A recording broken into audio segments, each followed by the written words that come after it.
Good afternoon, ladies and gentlemen. Shabbat Shalom and welcome to Wisdom and Torah Ministries. We are going to be speaking about a very good topic that complements the Seder. We study about the temple, or let me fix that. Many people follow this the Passover Seder, but they never really understand or studied how all those things took place and the preparation that took place in Jerusalem and how the service was done in Jerusalem. And I think it is important for us as believers to understand that many things that we follow in the Seder or the traditional Seder, I follow the traditional Seder. I don't do the Messianic ones. I'm not, if you want to do that, that's fine. But because I understand the temple, I see Yeshua everywhere. As a matter of fact, last night, as we were going through the whole the Seder and the Haggadah, the story, there were three instances in which in the story, that's minimum, that I caught on, new ones that I caught on last night, in which in two prayers after the dinner, you have the beginning of the story, you have the dinner, and then you have the beginning, the second part of the Seder. The first one points to the Exodus from Egypt, and the second after the dinner points to the Messianic redemption.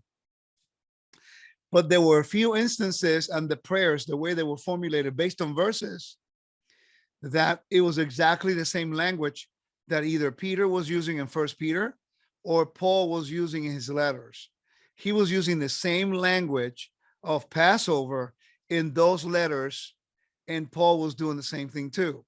So I was able to start connecting verses in the New Testament, because remember, we have studied the New Testament, but we have removed ourselves from its cultural background, from its meaning from the first century, and also from a temple service perspective. We never really look into temple service studies when we read, or when we study, or when we do the Seder, or when we do anything in the New Testament. No, normally we only focus on the interpretation or spiritual application. Well, this morning I decided to just do a teaching on how was this done in the temple. Now, this class comes from my 105, Treasures of the Temple 105. Some of you were there. Hopefully I'll be able to share a few things that I didn't have time to share in January, but it's always good to review. I think there's such a disconnect between 21st century believers' mindset with the storyline from Egypt and then the storyline from when Yeshua had that particular meal. Now, I'm not going to argue with you, and I'm going to be honest with you today. I don't want to take questions about whether or not circumcision or whether or not this. I just want to teach you about the temple and Pesach. I'm wore out. The last 2 months is just chaos and arguments and debates. I'm over it. I just want to share with you how it was done in the temple. If you would please help me with that today, because I'm just mentally drained. But I think it is important that we consider that all the things that we do have a root, have a beginning. They draw it from somewhere. They're not trying to just make something up. This morning, I'm learning about the egg on the Seder. I knew about the egg representing the Hagigah. How in the world did the egg turn out to be part of the representation of the Hagigah, which is I'm going to talk about it here, which is a second type of offering if in case you have more than 10 people. If you have a lot of people, everyone has to eat. So you needed to have another offering, normally too. Well, I come to find out it's Joel Halevi from Israel in the Genizah, which is it's like a cemetery for documents. They found that in the old days, the Jews in certain areas, they used to boil hard-boiled eggs, and they used to keep them to eat before the main meal so they wouldn't get too hungry in certain places. In some other traditions, they don't eat anything until the meal. But in this particular place, they will have like 20 eggs because you have maximum 20 people.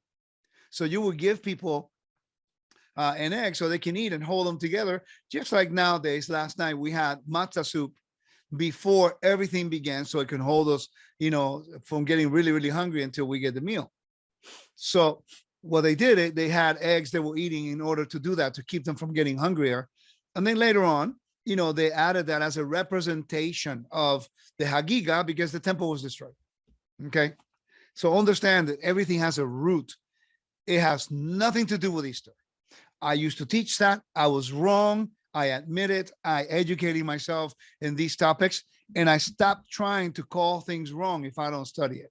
I'm trying to learn first, educate myself in these topics, and then make a better decisions about what I think and what the direction we should go. And I highly recommend you do the same. Let's study together. Let's research together. Let's validate information before we go crazy having all kinds of ideas and, and just create more chaos. And it's really sad. And I like to say this before I begin. It's really, to me, devastating to think that even teachers nowadays, when we try to share what we have, there's such arguments. The people come in, they want to celebrate everything perfectly, but they don't understand the mechanism of how to do it. So instead of listening to those people who've been doing it for a while, to let us try to guide you and give you the evidence, show you what comes from, there's always ensued an argument. Oh, we have to do it like Exodus 12. No, we have to do it like this. We're not understanding the temple service. And remember, and no one can ever say no. Passover is directly linked to the temple. I mean, anybody can argue all they want, but you will never understand Passover to its complete fullness until you understand what happened in the temple on the day of Passover, to understand how everything happens to be established today. So I'm going to do my best today to just share what I have. There's a lot more, but I'm only sharing some of the things today. So hopefully it'll be edifying to you. Okay. So thank you for joining me this morning, this afternoon. And I pray that this will bless you as it has blessed me. And I want to thank my teacher, Joseph Good, because he is responsible for helping me, guiding me as I'm going along, trying to understand a lot of these principles to bring more balance into my everyday life, specifically my observance life and how to live according to Torah. Okay. All right, guys. So we are specifically and only talking about the temple service, Passover in the temple. As you see the city right here in the PowerPoint. You could not eat the Passover lamb outside of the city walls. And that is a legal amendment that was established in the book of Deuteronomy chapter 16. This is the one thing people sometimes don't recognize, is that there is such a thing as legal amendments. The Torah is established on principles and law and treaty and covenant. But due to its judicial matters and geographical locations, as we saw when they came from the wilderness and they went into the land. So therefore now God is saying, okay, now when you go into the land, you're going to have a permanent home. You're going to have eventually a permanent, place of worship. And what our disconnect is that we quite don't understand sacred spaces. We do not really understand sacred spaces. So in Deuteronomy chapter 16, verse 1 on, it's giving you instructions about Passover in the month. It tells you all the animals that you could use. That is called the musaf, the extra offerings that you bring into the temple to worship. And then in verse 5 says, you may not, I'm going to repeat that again a few times. You may not sacrifice the Passover within any of your gates, which the Lord your God gives you, but at the place where the Lord your God chooses to make his name abide, there you shall sacrifice the korban at twilight and at the going down of the sun at the time that you came out of Egypt. And then you shall roast it. Gives you instructions. So it's only to be done in Jerusalem, because that was the last and the only everlasting place that his rest, that his kingship and his worship will be from. Ki mitzion tetzeh Torah. Out of Zion shall come forth the Torah. Many people now are taking lambs, they're slaughtering it, and they take the blood and they put it on the doorposts. You just committed a huge transgression against God because you went against the amendment, what God established through Moses. When you go into the land, these are the rules. In Egypt, you did it this way. In the land, you do it that way. And there's a host of things that I can show you to prove my point, but I don't have time right now. But it is important to remember that these laws are not going to adapt to us. The only reason why we cannot eat the Korban Pesach, the Korban, the Passover lamb, is because there's no temple. Now, if you want to eat lamb, you could, but you're not allowed to. Let me explain this right. To manipulate the blood and put it on the doorpost and call the lamb, that lamb you slaughtered, the Korban Pesach. Many people, they have farms. So they slaughter a lamb, they kill it, they put the blood on the ground, they cover it. You do not manipulate the blood. Only the sons of Aaron can do that legally. Okay? That has to do with encroaching on the sancta, encroaching on the holy things. So, but you can eat the lamb as long as you don't call it a Passover lamb and the blood is covered, because it's for a meal. It's not as an offering. These are legal things we need to understand. But hey, 95% of the people within the movement do not really focus on the temple studies, although they're following all the feasts, and all of the feasts are related to the temple. Every single one of them is. So there is a disconnect. So instead of me arguing, I try to share how things were done in the temple so we can learn from that, from the inside out, from Jerusalem outward, and then we can adapt, we can grow, we can learn. Okay? All right, let's go right into the topic. Passover in the temple.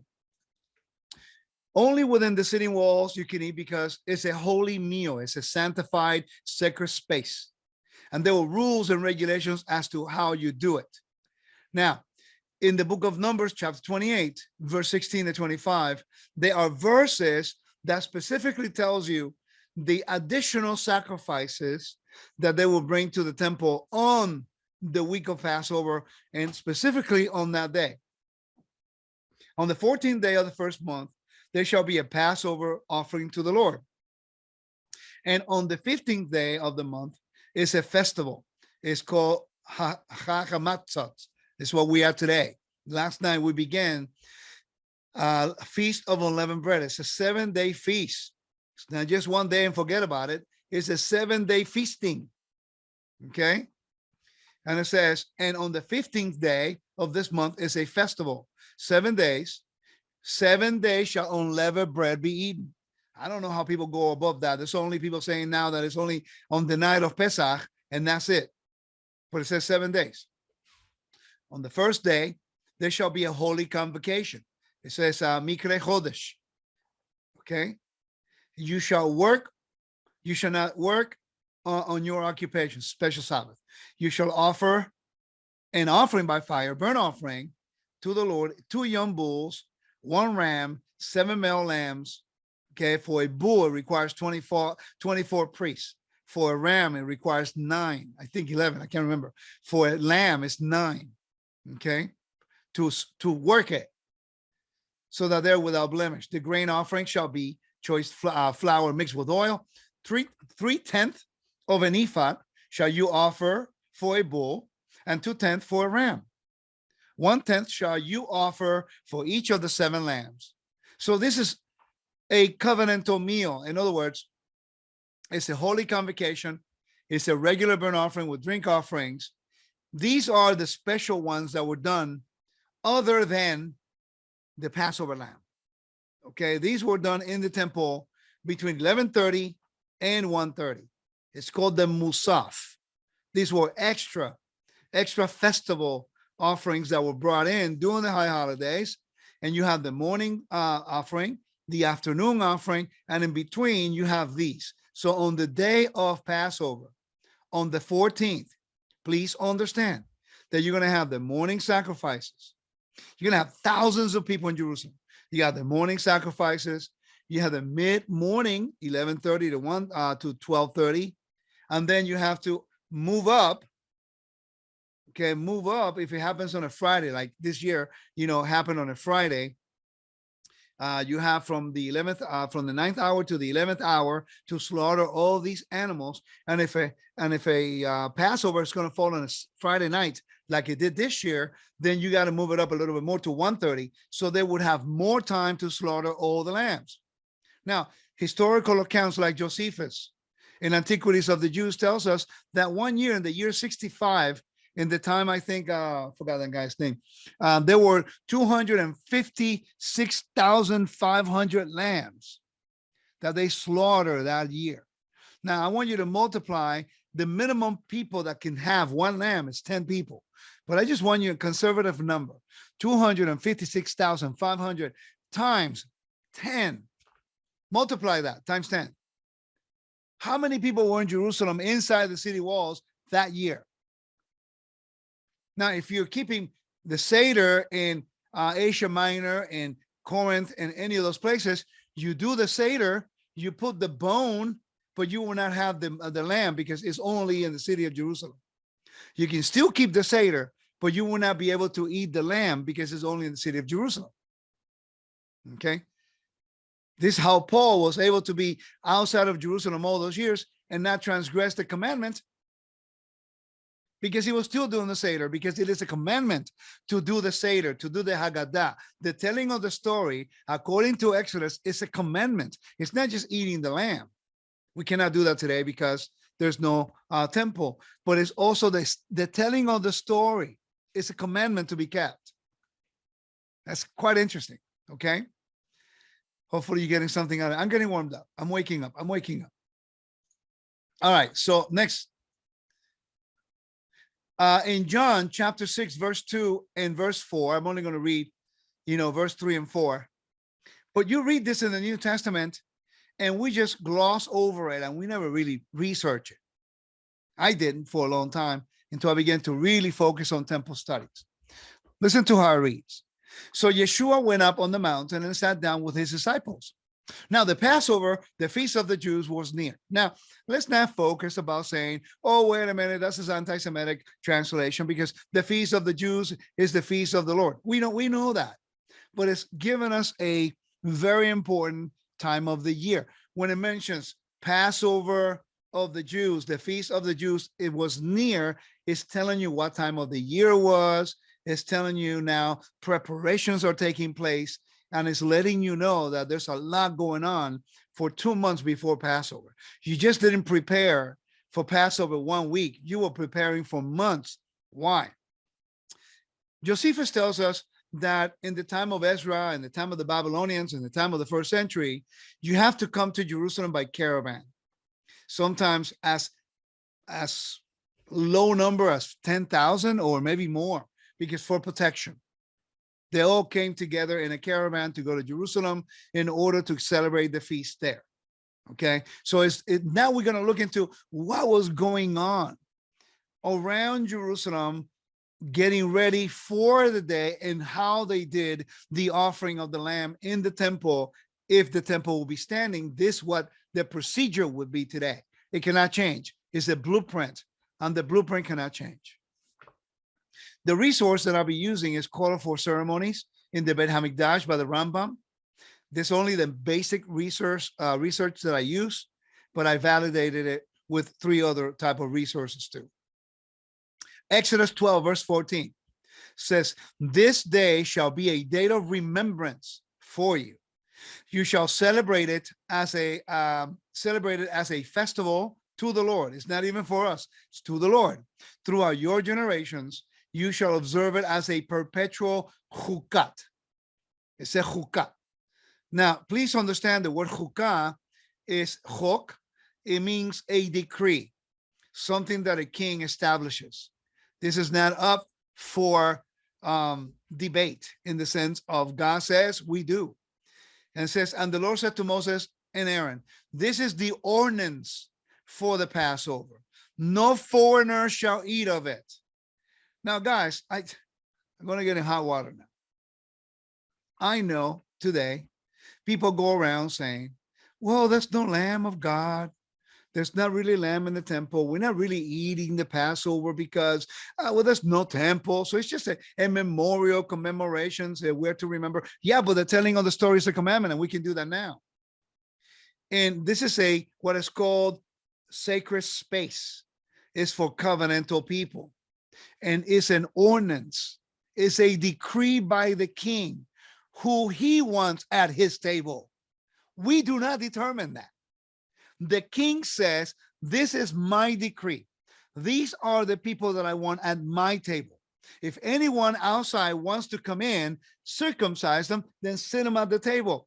God says it. It's not up for, it doesn't say, if the lamb is not, if the temple is not binding, then you can just let anybody sit at the table. And we forget that a covenantal meal, a covenant is always ratified by a meal. And this is the reason why in the Seder, the meal is in the center of the Seder. Because that's how we ratify the covenant. That's how we recognize. We say, he is our Redeemer. He is our Creator. He brought us out of slavery. He brought us out of all those things that we came out of Egypt. And we're going towards the Messianic age. And I am eating this meal to ratify and to say, I'm in covenant with you. And I believe that you will do that. Okay. Back on point. All right. So this is an ordinance, a decree. Please do me a favor. This is your homework for this group. Look into what decree means. Please think about it. Just go in and look at it and study the word chukah and trace it through every place you can find it in the Bible. And tell me if you don't see the same thing too, okay? We do not establish or change God's decrees. We follow them as his people. Now, the festival of pilgrimage, Deuteronomy 16, I already read that to you. I haven't not read that to you, but it tells us that 3 times a year, all of your males shall appear before the Lord your God at the place that God will choose. At the Feast of Unleavened Bread, at the Feast of Weeks, that's Pentecost, and at the Feast of Booths. These are 3 different names for the 3 main feasts. Unleavened bread, okay, Pesach time, Passover time, and then you have Shavuot, weeks, then you have Sukkot, okay, in gathering. And they shall not appear before the Lord empty-handed. So if you go to your congregation, make sure that today you give a donation, okay? So that way we say, Lord, I come to your table. I'm grateful for allowing me to be here. I want to give you my best as a donation to anyone who teaches you Torah or whatever you go into, congregation you go into. Each person shall give as he is able, that is according to the blessing of Adonai your God has given to you. All right, so preparation for the feast. Remember the verse in John when it says, and the feast of the Jews was near, Passover? This is what the preparations were all about. I'm going to start with the preparation, and then I'm going to quickly go through the steps that they were doing in the temple. All right. These are called special Yamintovim. The first day of the Yom Tov. Yom Tov is a special day. So like today is a Yom Tov. It's a special day. It's a special Sabbath of the Feast of Unleavened Bread. Okay. And then you have 7 days. Then you have Ra'iyah. I'm going to define these terms. Chagiga is a second offering.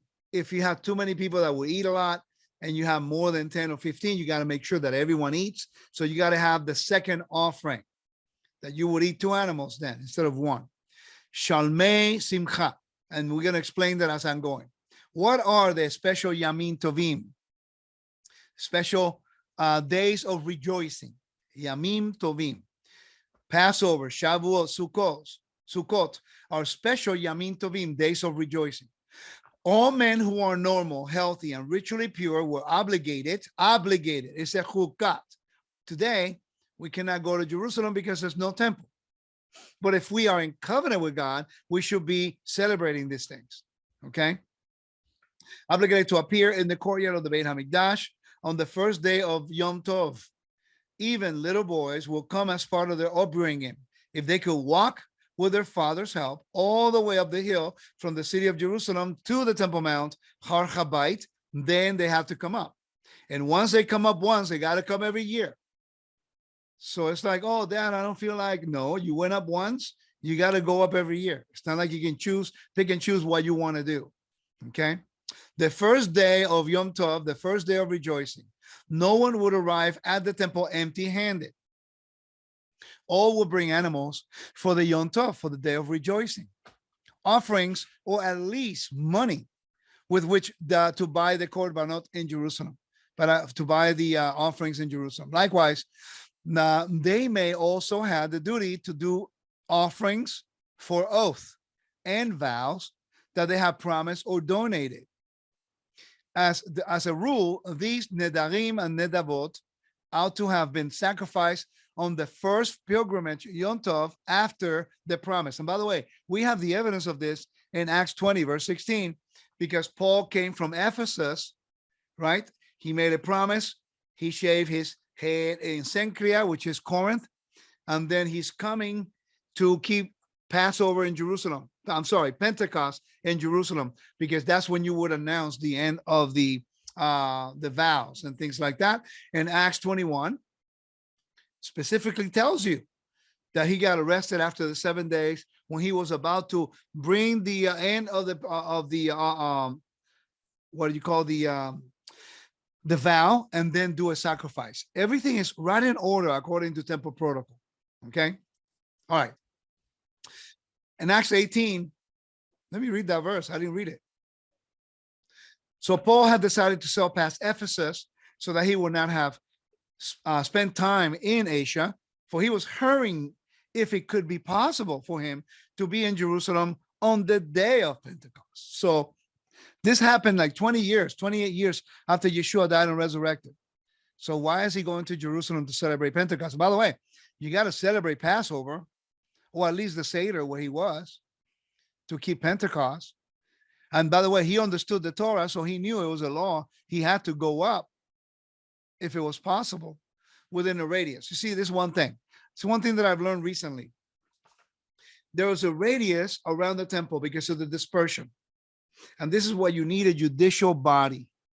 A judicial body, a Supreme Court of Israel, the Sanhedrin, which 99% of Hebrew roots people do not respect any ruling that will come from any Sanhedrin, because to them, they need to believe in Yeshua in order for them to obey the law that was given to Israel.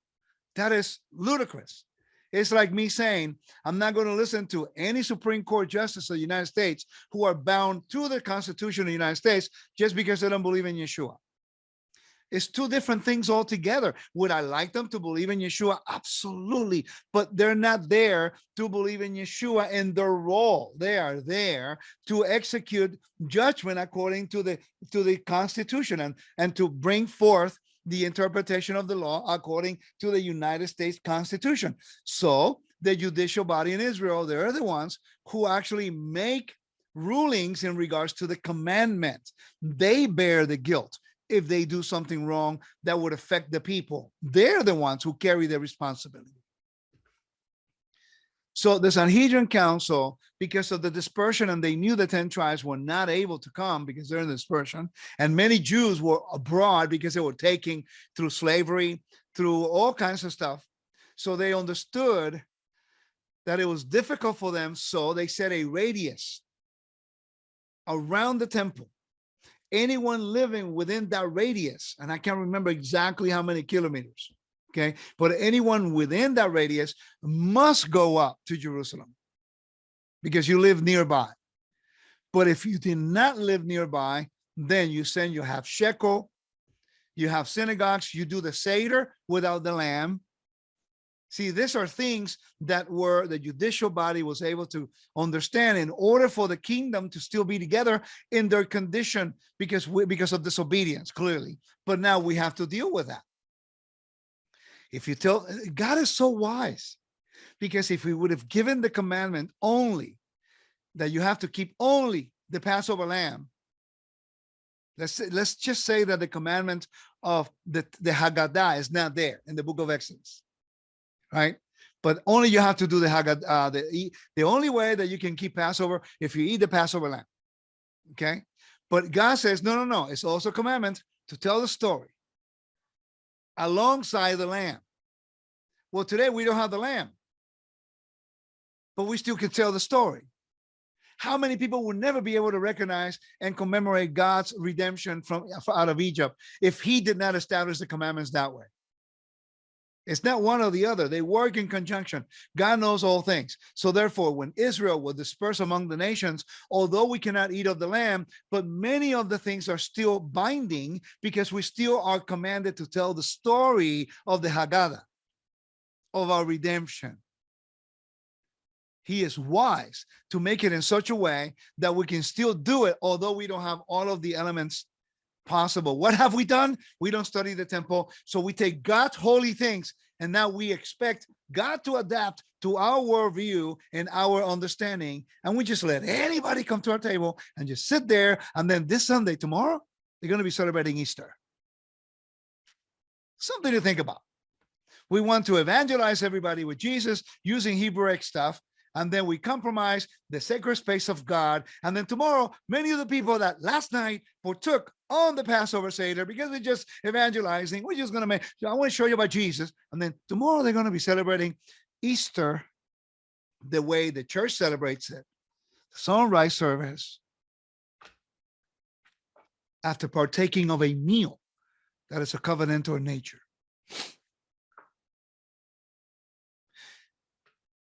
It's a lot of things we still got to learn.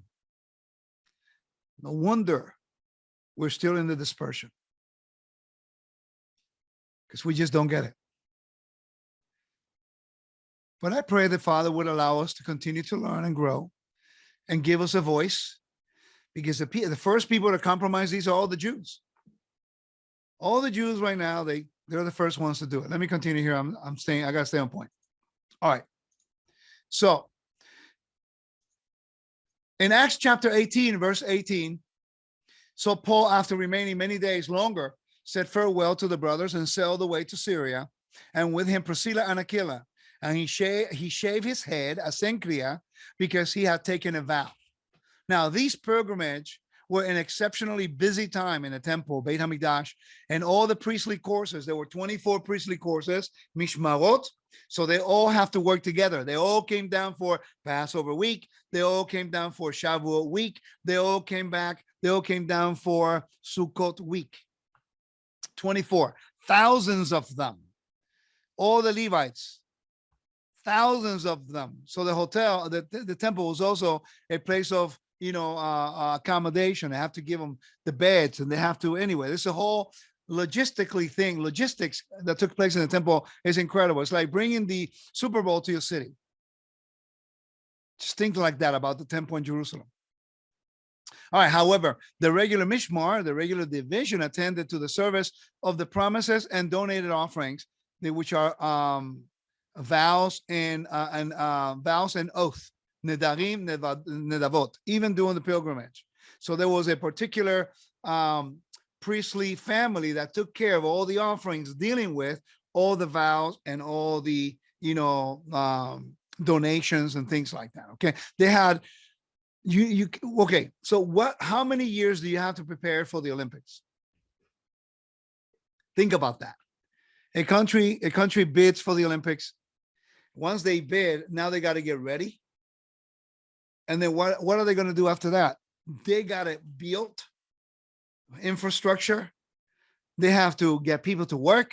They have to train them. They have to make sure they have the food, security, accommodations.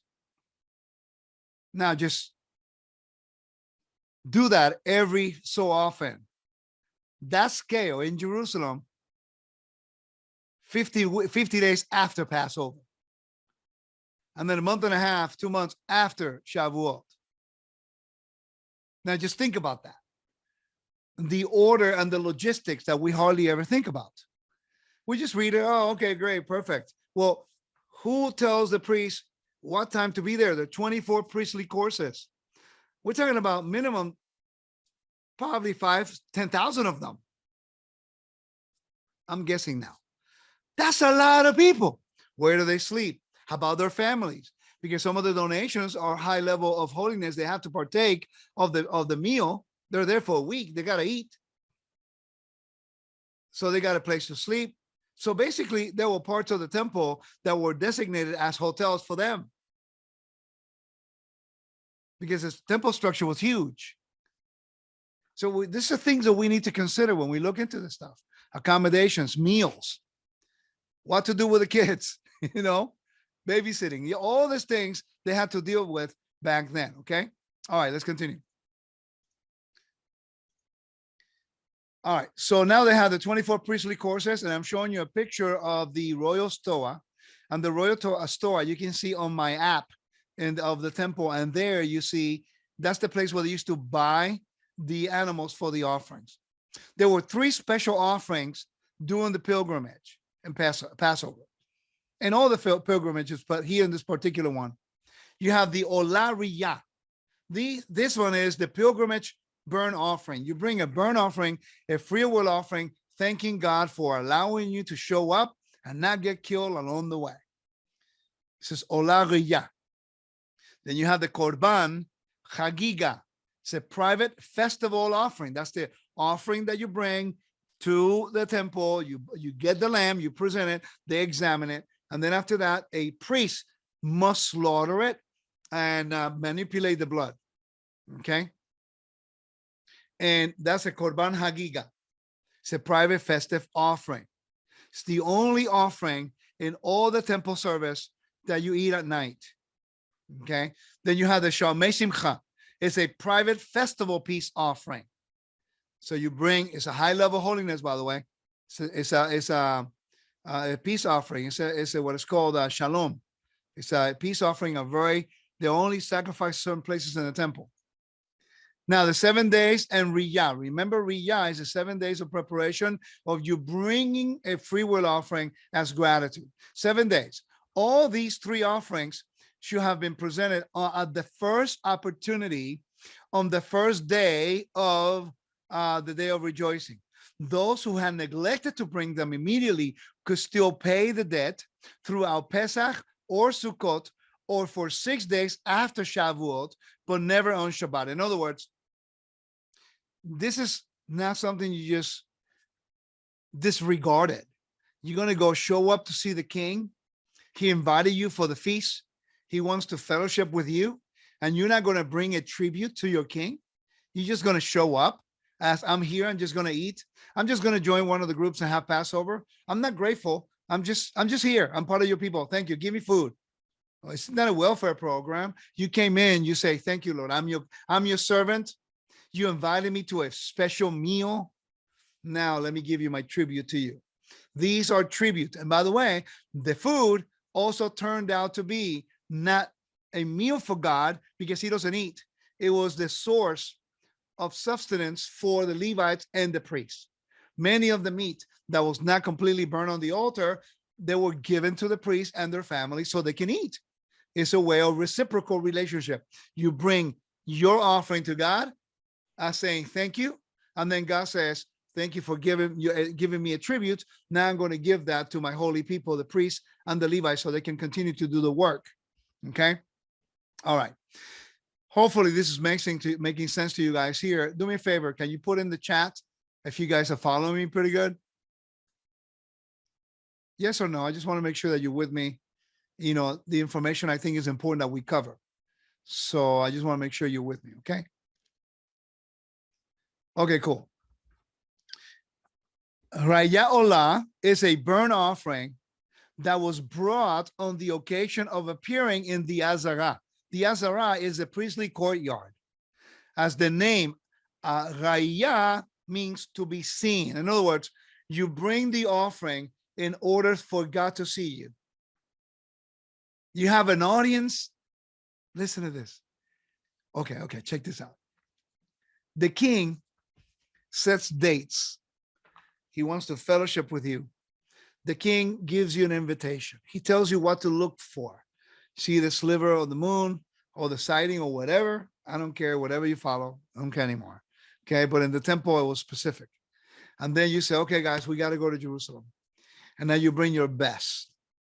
And then you present it. And you go into the area where the Azara, the priestly courtyard was, and that will be called Riyah. In other words, but so that God can see you. Okay, I'm here, Lord. I'm going to give you my best. I'm here, Lord. I'm presenting myself before you. I'm here, Lord. This is all I got to give you. That is my best from me. And I want to thank you. I want to praise you. I want to uplift you. I want to honor you for inviting me to come before your presence. That's really cool. That God would think of us that way, that he would want to fellowship with us after all the stupid stuff we do, you know? All right. The Chagiga, which is the private festival sacrifice. The private festival offering was a shelamin, a peace offering. And this was a compulsory sacrifice. And with the Olah Riyah, it must always be brought during the pilgrimage. The family brought as many as they needed, depending on how many children in the family and how much meat was necessary and on how much they could afford. And the Torah says, according to the blessing of Adonai, your God, which he has given you, bring your best to the Lord. Always. The Shalmei Simcha, a private festival peace offering. This was a commandment in which women also took part during the pilgrimage. Every family had to be mindful of their shalamim and the blessings. They were not. They should not keep these to themselves, but also invite the poor and the unfortunates to join them in the holy Yom Tov meal.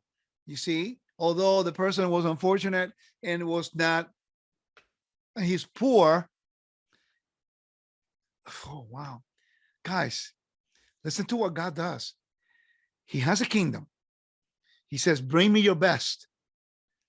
But he invites all of Israel, regardless of their status, regardless if you're poor, if you're unfortunate, if you don't have a lot of money.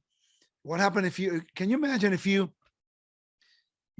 own a farm and you have a bad crop and now you cannot bring your best to the Lord? And then you have to go up to the feast. It's a chukat, remember? It's an ordinance. You have to go up. You cannot say, I'm going to stay here. And you go up with 2 turtle doves, but you don't have enough money to eat the whole week. You got to be there for a whole week. God invites you. Is he going to let you go hungry? He is your host. We are his guests. We sit at his table. We are seen by him. Can you imagine that person who's unfortunate? He had a bad crop. He cannot bring his best. He comes to the Lord and says, Lord, I'm here. This is the best I got. Although I cannot give food to my family, although I cannot keep myself working, although I don't have anything to show for, but I give you my best. You know what God does? He sees the heart of that person, and immediately the whole kingdom rallies around them and said, whatever else you can invite. And you're walking by the way and you don't know what to do. And then all of a sudden you have 7 kids and your wife. And then people you don't know say, hey, you have a meal. Are you guys hungry? Come on over, partake of our meal. Because we're covenant people. We are covenant people. We don't let each other go hungry, especially during the feast of the Lord. That is called righteousness and justice. We are invited by God, and he uses his own people. Did you know that in Jerusalem, they will not charge you rent for the high holidays? They used to, the Temple Institute just recently, they put a post on Facebook, and I actually didn't know that. I went back and validated that when they, how would you know if you were welcome in somebody's house to partake of a meal? Well, they used to hang some kind of a cloth at the door. If you saw the cloth in the door, it lets you know that you were probably able to go in and eat with them because there was room. If there was no cloth in the door, then you knew that they didn't have any more room, so you went someplace else. That's what we need to go back to. We need to go remember when not all of us had everything, when we didn't have enough to eat, when we were basically wandering around the world. God remembered us and he gave us righteousness. He gave us justice. He gave his son so that we will have eternal life. And now we come to the Torah and we change the commandments, we change the feasts, we change everything. We argue amongst each other when instead the whole temple service was to teach you to be one people with one heart and one mind. So we would honor God and forget about each other. But look at him. That's the duty. That's what we're supposed to be. That's why if we don't study the temple, we will continue in all this nonsense arguing every year instead of focusing on presenting ourselves to the King. Because that's what he calls us for. We're making it about us instead about him. And you know what's really sad? I used to make it about me back about 15 years ago. And I needed to repent. And I needed to change. Because I finally realized that I'm a guest in his kingdom. He's given me full rights as a citizen in his kingdom. He has given me an identity in his kingdom. He has given me a role in his kingdom. I don't own his kingdom. I'm just a participant of his grace.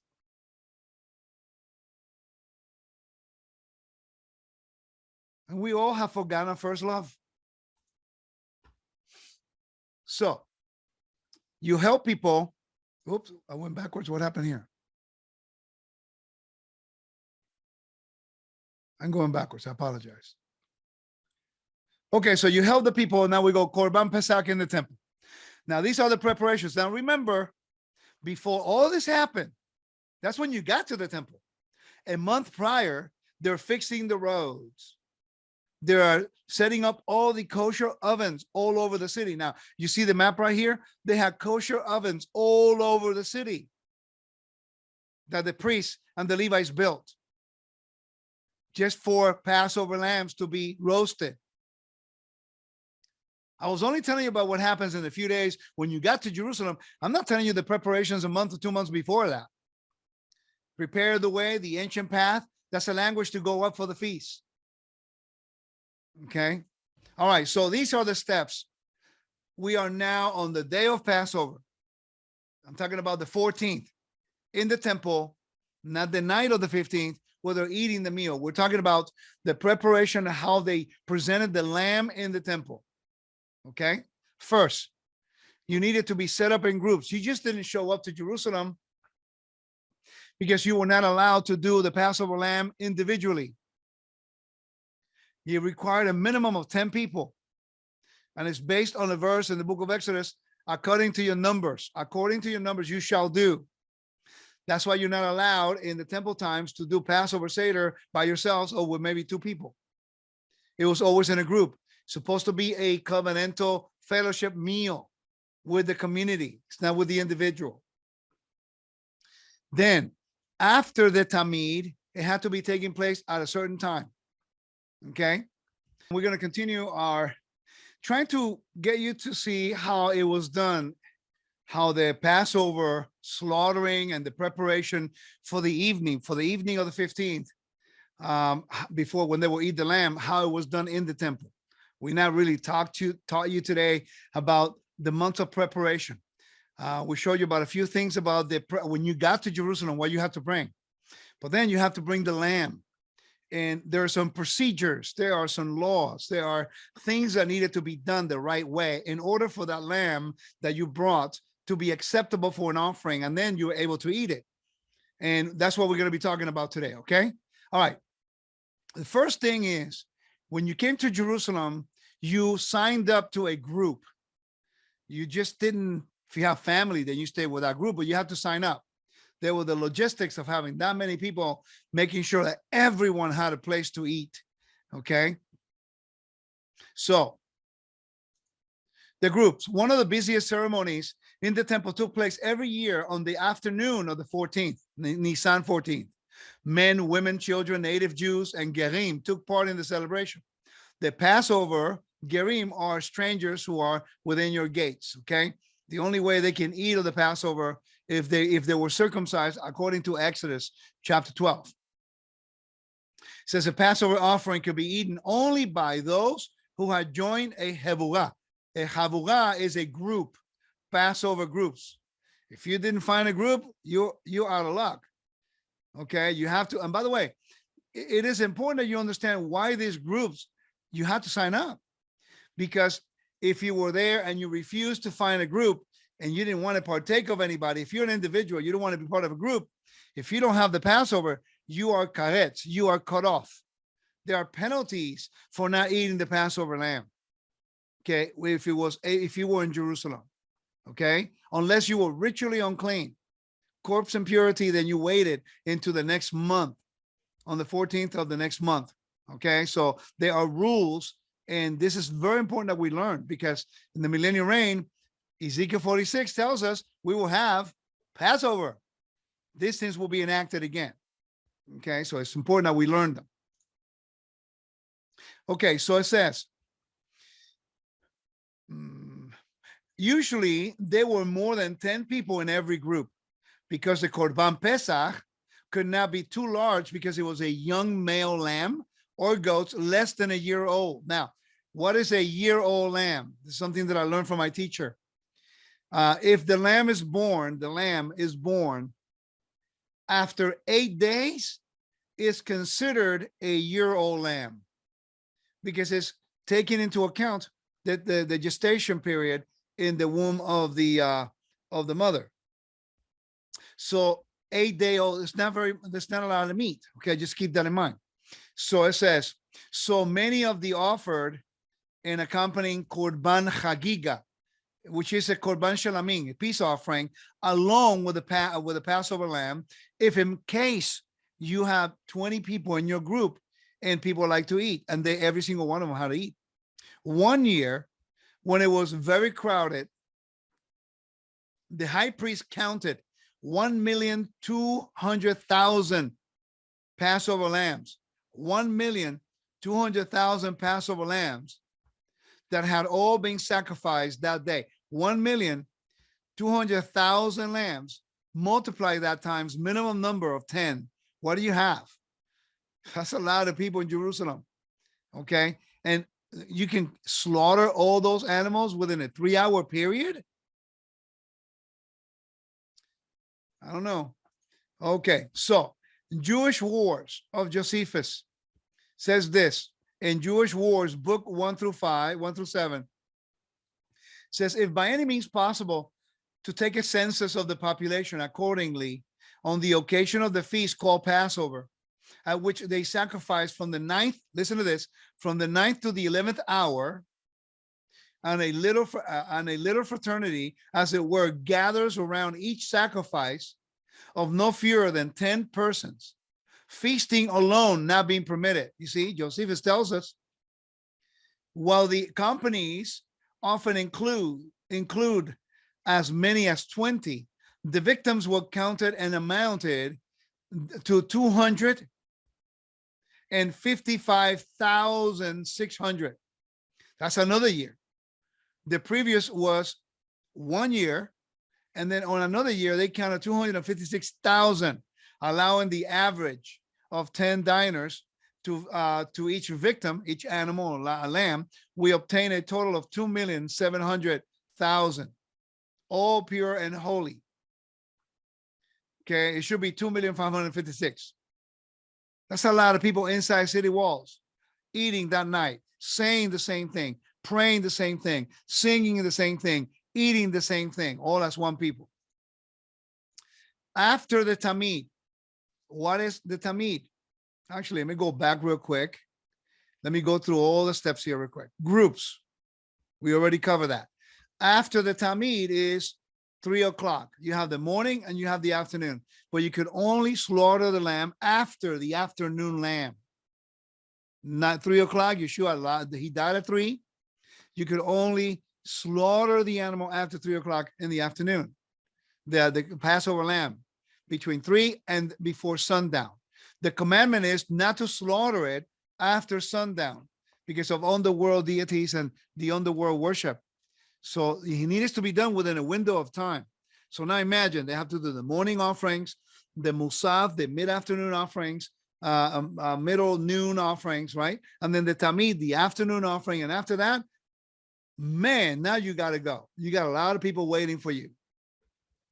3 shifts, 3 different groups of people, each person bringing a lamb, and each man that brings a lamb represents 10 people minimum. Let me repeat that again. There are 3 groups within those 3 hours. The first group is hundreds of people, in this case male, who have a lamb with them. Each male in that group represents 10 or 20 people. Okay, that person has to be immersed to go up to the temple. If the people come with them, they all immerse, but only that guy who went up to the temple needed to be immersed. Okay. Then you have the Avodah Kohanim, you have the service of the priest doing the slaughtering and how they did it. Then you have the skin. You just don't slaughter and send it home with them. No, now they have to skin it. And then you have to clean the Azarah, the priestly courtyard. And then there are all the things you have to do, Lina, that stay over, what to do to stay overnight, roast it, non-Jews, if you're not hungry, leftovers, the second Passover, and different rules, okay? So now let's go after the Tamid. 3 shifts. The Passover Avodah, the Passover service, was carried out in 3 shifts. After the Tamid, again, Tamid is the afternoon offering.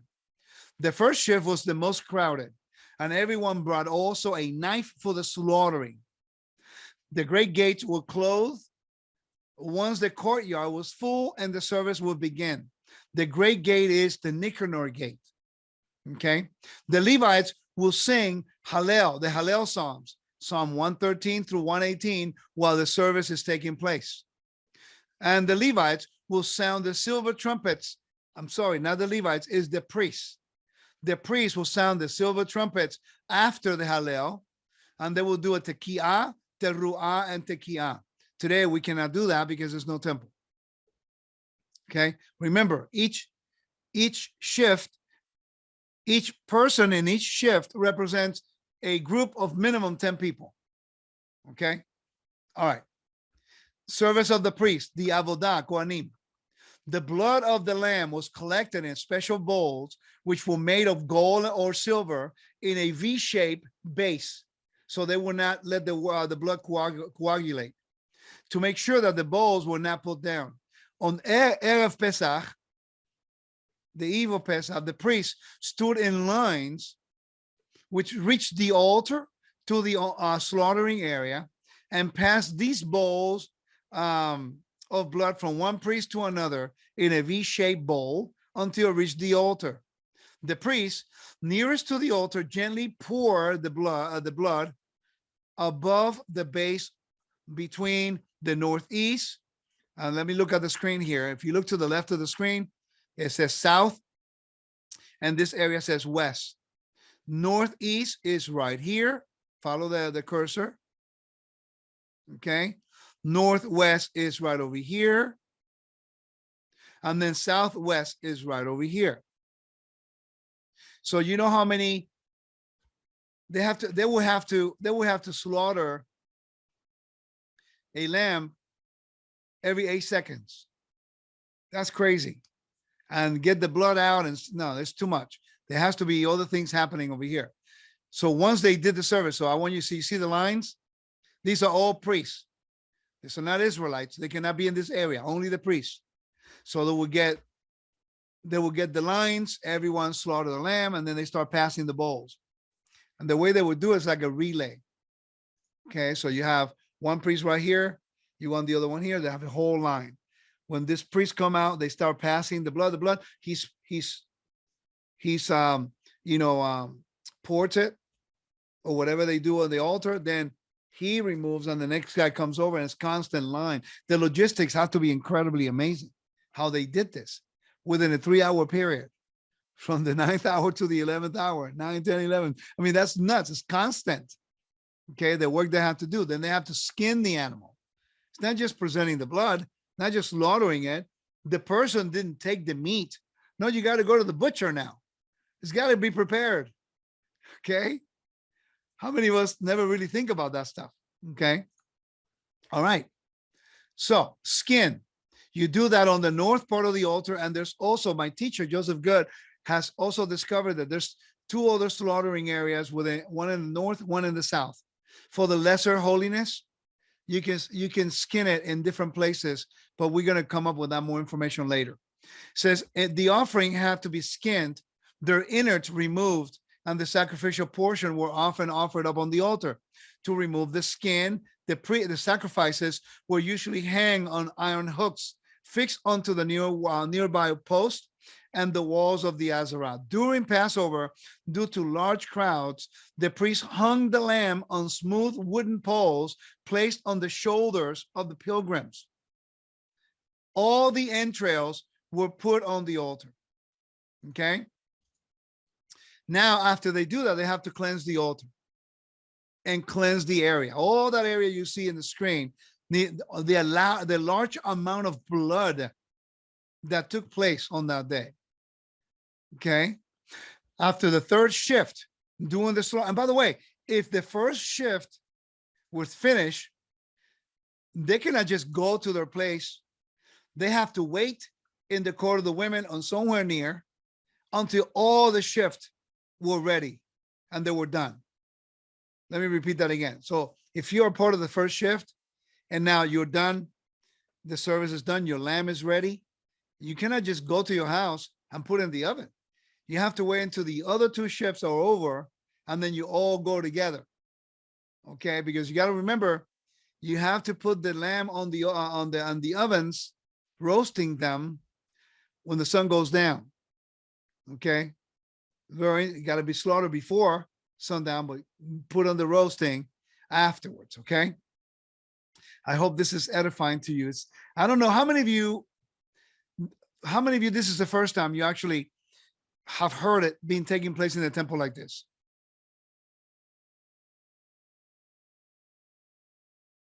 Okay, you can just say me, or whatever. Okay, that's cool.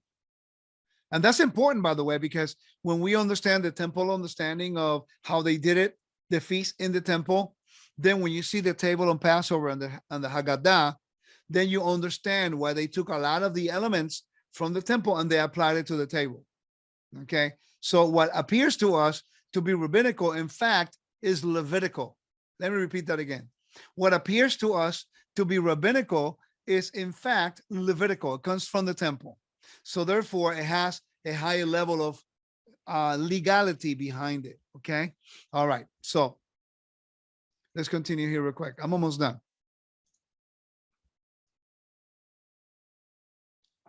Go back to it. Let me go back one. Okay. Cleaning the Azarah. The Azarah is all of this area, the priestly courtyard. After the third shift, during the slaughtering, and the people left the area, the priest would flood the Azarah, the priestly area, in time for holy day. This was done by plugging the water stream in Amma. It's called the cubit. It's a cubit wide by a cubit deep that ran through the temple so that the overflow and washed away the blood. They did this even on Shabbat. Now, why is this relevant to us right now? Okay. If you look at the map of Jerusalem, and I don't really have time to show you here, but in the southwest corner of the altar, there were two little nozzles. Okay. It's like a plumbing system. They will plug the area and then they will allow the water to go down there. The rest of the blood will go down through a plumbing system to the Kidron Valley. And the Kidron Valley had a brook. There will water, and then it will go all the way down to the Dead Sea. But in the corner of the Chinon and the Kidron Valley, right over there on this side, on the eastern side of the city, is something that it was called the King's Gardens. The kings of Israel always had a garden there. And it was a very, very fertile area. Due to the blood mixing with the water in the soil, the soil became very much sought after for farming and things like that because of its, properties. But it was also called the blood's field. Okay. Now we have a geographical location where Judas Iscariot hung himself, in the sense he fell on his sword. Okay. He killed himself. It was in blood's field. It was an area that through the blood of the altar, through a plumbing system, went down to the Kidron Valley, and then it basically mingled with the water of the brook that went all the way to the Dead Sea. And also the prophet Isaiah says that he will take our sins and he will not remember anymore. Could it be possible that it's in alluding to what's going on the Day of Atonement, taking, the offering, and the blood left over is poured down on that nozzle, goes down to the brook of the Kidron, goes all the way down to the Dead Sea where nothing exists? Could that be possible? Yeah. Something to think about, okay? Because everything is visual to teach about what's redemption and what mercy was of God towards his people. So let's continue here. The next thing they would do is lina, staying overnight. Remember, the Passover lamb can only be eaten at night. All pilgrims were commanded to stay overnight in the city, in the holy city around the temple. And they would open the doors of the temple at midnight, and people would go worship. They would go and hang out. No sacrifice took place. Probably sang and things like that. Since Jerusalem belonged to all the tribes, nobody had to pay for staying in the city. The pilgrims gave to their host the skin from the Korban Pesach instead. Was Jerusalem was the holy city, they could eat the Passover within the city walls. Jerusalem 16. See? I mean, can you imagine the celebration? Everyone saying the same thing. Roasting the lamb. How was it done?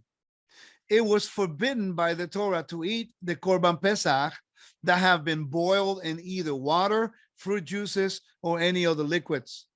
And for that have been only half roasted and was not yet edible. For this reason, the Korban Pesach was thoroughly roasted over a fire in a clay oven. And by the way, the middle steak right there going through the mouth and going through the anus of the animal? It was made of pomegranate.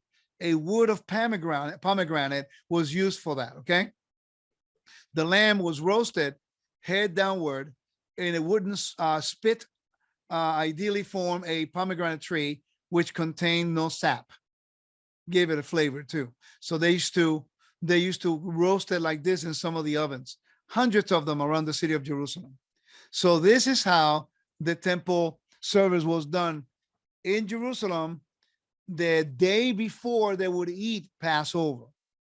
So we have learned about the Seder. We have learned about circumcision. We have learned about the steps and what they mean. And we only care about what Jesus did. Oh, Jesus did, and Jesus did this, and Yeshua did that. Yeshua did that. But we never realized that Yeshua partook in all of this. Yeshua needed to be in the temple because it was a requirement. And he brought a lamb, and he took part in a group. Isn't that what you see in the Gospels when he has a group people eating with him, and even John is leaning on his chest? There's a time in the Seder when you're supposed to lean. It represents freedom. There's a time in the Seder where it says, this is the bread of affliction. Eat. Anyone who's hungry, come and eat.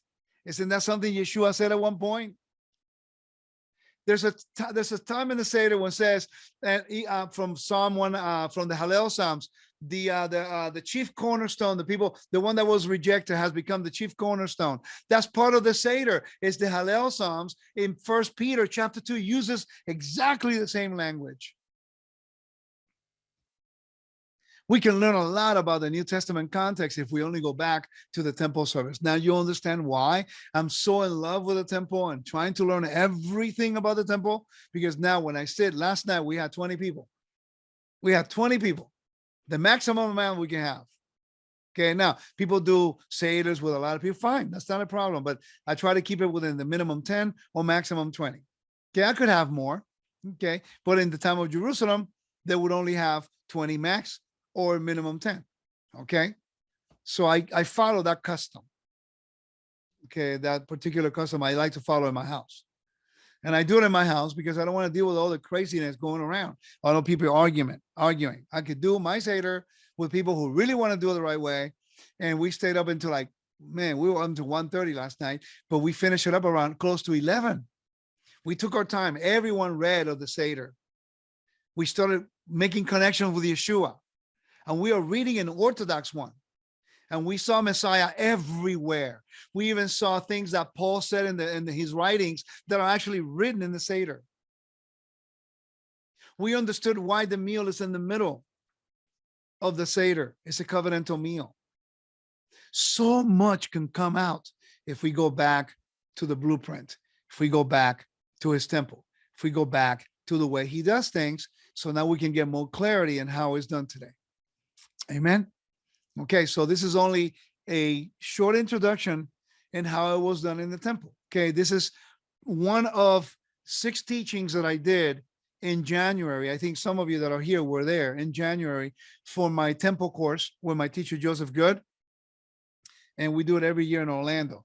And this is, I decided to do it today. This is on my website, wisdomandtorah.com. As part of the yeshiva section, you can see all the teachings, 101, 102, 103, and I think 104. Okay, so consider studying the temple with me. And I think you will really be blessed by understanding much more of the New Testament through temple eyes. May the Lord bless you and keep you guys. Thank you so much for joining me today. It's an honor to be here and for you allowing me to share this with you.